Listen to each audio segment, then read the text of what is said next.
What's up, everyone? Shenandoah Valley Reefer here. This is a new channel.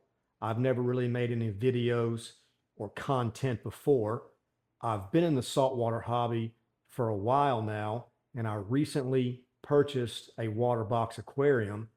And as I was getting ready to set it up and decide what I was going to use as far as equipment goes versus what I was not going to use as far as equipment goes, when I was looking online for videos and forums and on social media, I was never able to really find anything that specifically pertained to the Waterbox 230.6, which is what the aquarium is behind me.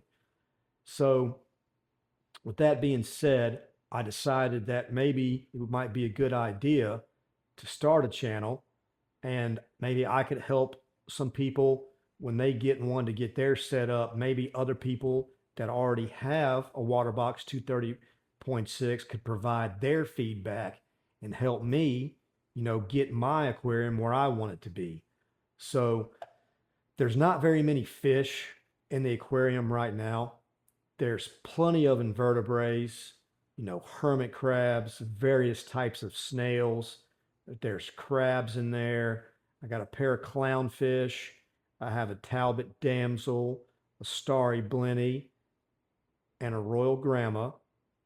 And then as far as shrimp go, I have two pairs of cleaner shrimp. I have two skunk cleaner shrimp, and then I have two fire cleaner shrimp. And I like to run a lot of cleaner shrimp. I feel like it helps the fish feel more comfortable when they see, I guess, things that they would naturally see on a reef. So, like I said, there's not very many fish in the aquarium as of yet. I do have a lot of my fish currently, but they're in my other system, in my quarantine system, going through my quarantine protocol.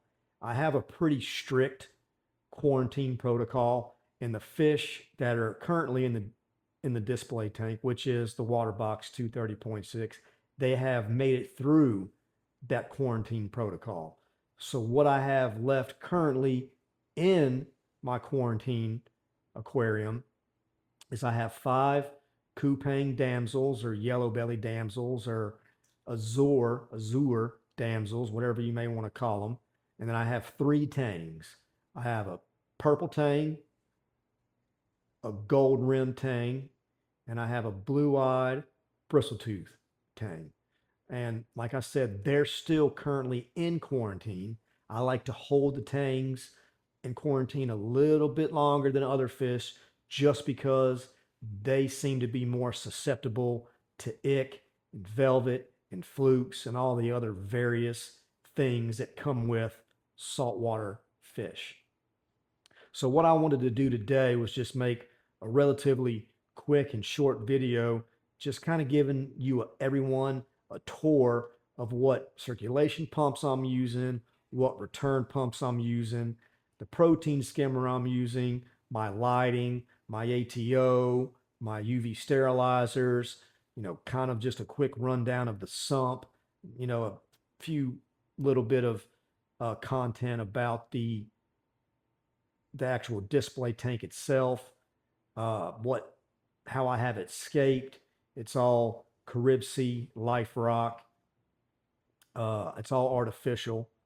I think that live rock is cool, but it could potentially come with a lot of unwanted pests, and a lot of places it's hard to get real live rock anymore because a lot of places are starting to crack down on actually harvesting that live rock.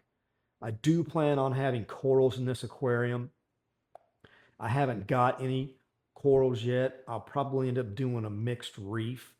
I don't really have the space or the capability to run a fish quarantine tank and a coral quarantine tank at the same time.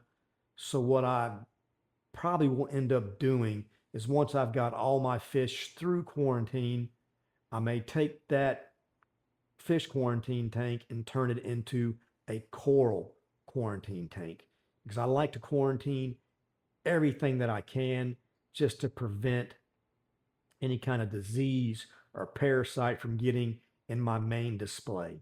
I mean, I'm even when I got all the invertebrates, the snails and the crabs and the shrimp and the hermit crabs, I even added them in, and then I went fallow for 8 or 9 weeks prior to even putting any fish in here, just so any fish dependent parasite or disease didn't have a host, and it was actually able to starve that disease out. Because yes, I'm aware that invertebrates can't host ick and velvet and flukes and stuff like that.